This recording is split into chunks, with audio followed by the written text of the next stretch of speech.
ఓం శ్రీ గురుభ్యో నమ. అంగారక గ్రహం, కుజగ్రహము అంటే కొన్ని రోజుల పాటు ఏదైతే మనకి గ్రహం అనేది ఆ రాశిలో ఉన్న రోజుల కంటే ఎక్కువ రోజులు ఉంటే దాన్ని స్తంభన అంటాం. ఆ స్తంభన అనేది ఏంటంటే కుజగ్రహానికి కొన్ని రోజుల పాటు స్తంభన అనేది జరుగుతుంది. ఇక్కడ అంటే కుజస్తంభన జరిగింది.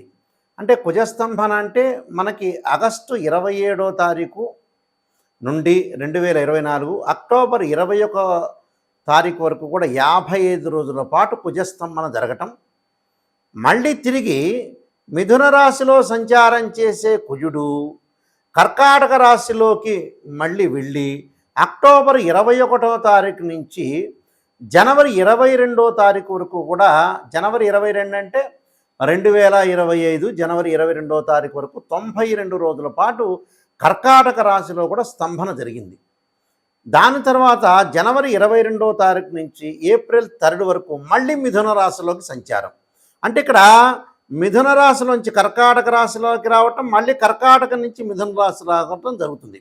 అంటే ఇక్కడ జనవరి 22వ తారీఖు 2025 సంవత్సరం నుండి ఏప్రిల్ 3వ తారీఖు 2025 వరకు కూడా మిథున రాశిలో 81 రోజుల పాటు సంచారం జరిగింది.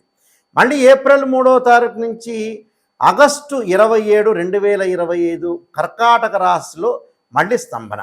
అంటే మిథున రాశిలోంచి ఫస్ట్ ఆగస్టు 27 నుంచి అక్టోబర్ 21 వరకు కూడా 55 రోజుల పాటు ఉండటం, మళ్ళీ కర్కాటక రాశిలోకి 92 రోజులు, తర్వాత మళ్ళీ జనవరి 22 నుంచి ఏప్రిల్ 3 వరకు 2025 81 రోజులు ఉండటం. అంటే మళ్ళీ ఏప్రిల్ 3వ తారీఖు 2025 నుంచి ఆగస్టు 27వ తారీఖు వరకు కూడా మళ్ళీ కర్కాటక రాశిలో సంచారం. అంటే మిథునము కర్కాటకం, మిథునము కర్కాటకం. అంటే దాదాపుగా ఈ మిథున రాశిలో సంచారం చేయటం అనేది ఎక్కువ రోజులు జరుగుతుంటుంది. అంటే మిథున రాశిలో సంచారం చేయటం అని అంటే మనకి దాదాపుగా 55 + 81 రోజులు, అంటే దాదాపుగా ఎక్కువ రోజులు మనకు సంచారం చేస్తుంటుంది. సంచారం చేయటం వల్ల ఎలా ఉంటుందంటే 146 రోజుల పాటు మిథున రాశిలో సంచారం చేయటం, అలానే కర్కాటక రాశిలో కూడా ఎక్కువ రోజులు సంచారం చేయటం జరిగింది. దాదాపుగా ఆగస్టు 27, 2024 నుంచి ఆగస్టు 27వ తారీఖు 2025 తారీఖు వరకు కూడా దాదాపుగా సంవత్సర కాలం పాటు ఏదైతే కుజస్తంభన అనేది జరిగింది. కుజస్తంభన అంటే ఏంటంటే ఏ గ్రహానికి లేనటువంటి కేవలం కుజుడికి మాత్రం వచ్చే ఒకానొక అవస్థని స్తంభన అంటారు. అంటే ఎప్పుడు కూడా ఒక రాశి నుంచి మరొక రాశికి సంచారం చేసేటప్పుడు మిగతా గ్రహాలతో కాకుండా కుజుడు ఇక్కడ ఒక్కొక్కసారి ఒక్కొక్క రాశిలో స్తంభన జరుగుతుంది. పోయిన సంవత్సరం కూడా ఈ స్తంభన అనేది జరిగింది. అంటే దీనికి ఏమిటంటే బుధ శుక్ర రవి మాసం, మాసార్ధత కుజ అంటారు. గురు ద్వాదశ మాస నేత్ర సన్మానసం శనీశ్వరం అంటారు ఇక్కడ. అంటే ఏ గ్రహము ఏ రాశి యందు ఎంతెంత కాలం ప్రమాణాలు ఉండాలో అంతంత కాలం ఆ రాశిలో ఉండే ఆ గ్రహం అనేది ప్రయాణం చేస్తుంది. అటువంటిది కుజుడికి సంబంధించిన విషయాల్లో 45 రోజుల పాటు కుజుడు ఒక రాశి నుంచి మరో రాశికి ప్రయాణం చేస్తాడు. 45 రోజుల కంటే ఎక్కువగా ఉంటే దాన్ని కుజస్తంభన అంటారు. అంటే మాసార్ధత కుజ అంటారు. అంటే నెలన్నర పాటు మరి కుజుడు ఉంటే మామూలుగా ఉన్నట్టు, అంటే 45 రోజుల పాటు. 45 రోజుల కంటే ఎక్కువగా ఉంటే దానికి కుజస్తంభన అని అర్థం. అంటే జన్మరాశి గతే భౌమాయ రాక్షస పీడిత అంటారు. అంటే ఒక్కొక్క రాశిలో కుజుడు ఉంటే అలాంటి సంఘటన జరుగుతాయని అర్థం. మనకేమిటి అంటే చాలా చోట్ల కూడా మనకి కుజుడి గురించి ప్రస్తావన వాల్మీకి రామాయణంలో కూడా చెప్పారు. అంటే వాల్మీకి రామాయణంలో కూడా రోహిణీ నక్షత్రం అన్నీ పీడించేది కుజుడని, కుజుడు రోహిణీ నక్షత్రం గురించి కూడా కొన్ని మాటలు చెప్పబడింది. అందువల్ల ఇక్కడ కుజస్తంభన అనేది చాలా ముఖ్యమైనది. కుజుడు ఏంది, భూ సంబంధమైన కారకుడు, కోర్టు వ్యవహారాలు, రియల్ ఎస్టేటు, అన్నదమ్ములు, అలానే మెడికల్ సంబంధించిన విషయాల్లో కానీ, శారీరక శ్రమను కానీ, మిషనరీ కానీ, అంటే ఇవన్నీ కూడా న్యాయస్థాన సంబంధమైన రక్షభటులు, నేవీ కానీ, అలానే సైన్యం కానీ, అలానే మేస్త్రీ పనులు చేసేవాళ్ళు కానీ, రియల్ ఎస్టేట్ కానీ, కన్స్ట్రక్షన్ కానీ, వ్యవసాయ భూములు కానీ, అగ్రికల్చర్ సంబంధించిన విషయాలన్నింటిలో కూడా కుజుడు కారకత్వాన్ని వహిస్తుంటాడు. మరి కుజుడు యొక్క కారకత్వాన్ని వహించేటప్పుడు అత్యంతంగా ఇక్కడ ఎక్కడ పీడించబడతారు అంటే ఇక్కడ ముఖ్యంగా ఏమిటి అని అంటే మనకి ఇంకా ముందుకు వెళితే అక్టోబర్ 19వ తారీఖు నుంచి మనకి 2025 జనవరి 21వ తారీఖు వరకు కూడా కుజుడు నీచ స్థానంలో ఉండి కర్కాటక రాశిలో స్తంభించి తన శత్రువైన శనితో దీర్ఘకాలంగా షష్టాష్టక స్థితిలో ఏర్పడుతుంటాడు. అంటే షష్టాష్టక స్థితి కూడా ఉంటుంది. అంటే కర్కాటక రాశిలో ఉన్న కుజుడిని శని చూస్తుంటాడు, పరస్పర వీక్షణ కలుగుతుంది.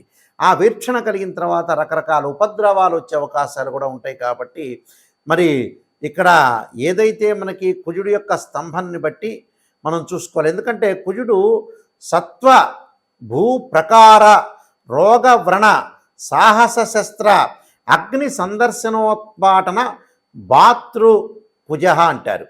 అంటే భూమికి సంబంధించినవి, అన్నదమ్ములకు సంబంధించిన, అగ్నికి సంబంధించినవి, వాహన శస్త్రాలకు సంబంధించినవన్నీ కూడా మనకి కుజుడు తెలుపుతూ ఉంటాడు.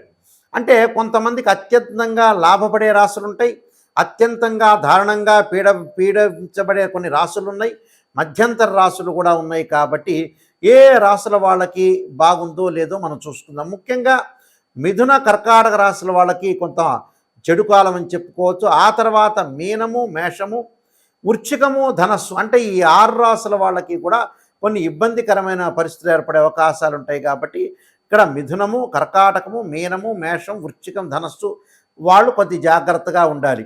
మిగతా రాశుల వాళ్ళకి కొన్ని మంచి యోగాలు ఉండే అవకాశం అనేది ఉంటాయి.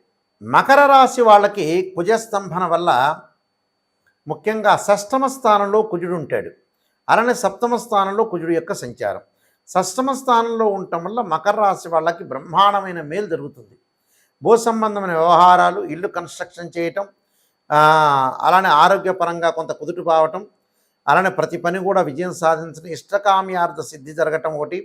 దానితో పాటు శత్రువుని అణగదొక్కుతారు, శత్రువుల విజయము, ధనధాన్య లాభం కలగటం, దైవ కార్యక్రమాల యందు శ్రద్ధ పెట్టడం, గృహ వస్తు లాభాలు కలగటం, ప్రభుత్వ రుణాలు తీర్చుకునే అవకాశాలు ఎక్కువగా ఉండటం, అలానే పశులాభం, వాహనాలు కొనుగోలు చేయటం, కొత్త వాహనాలు కొనుగోలు చేయటం, లాభాలు కలిగే అవకాశాలు ఉంటాయి. పెద్దల యొక్క ఆశీస్సుల వల్ల కూడా కొంత మానసికంగా ఆనందం, మానసికంగా ప్రశాంతత ఉంటుంది. కొన్ని వ్యవసాయ భూములు కానీ, ఇళ్ళు కానీ అలాంటివన్నీ కూడా కొనుగోలు చేయటం, పోలీస్ డిపార్ట్మెంట్ వాళ్ళకి ప్రమోషన్లు, న్యాయవాదులకి ప్రమోషన్లు, ఆర్మీ వాళ్ళకి కొంత ప్రమోషన్లు రావటం ఒకటి, అలానే రియల్ ఎస్టేట్ వాళ్ళకి అనుకూలంగా ఉండటం, అలానే తొందరగా ఇళ్ళు అమ్ముడుపోవటం, ఇల్లు కన్స్ట్రక్షన్ చేయటం, మరి ఇళ్ళు కొనుగోలు చేయటం, ఆస్తుల్ని పెంచుకునే అవకాశాలు బాగా ఎక్కువగా ఉంటాయి. అలానే వృత్తి వ్యాపారాల్లో కొంత సమయం డిలే జరుగుతుంటుంది. కానీ కొంత బంధుమిత్రులతోటి కొంత సహనంగా ప్రవర్తించాలి.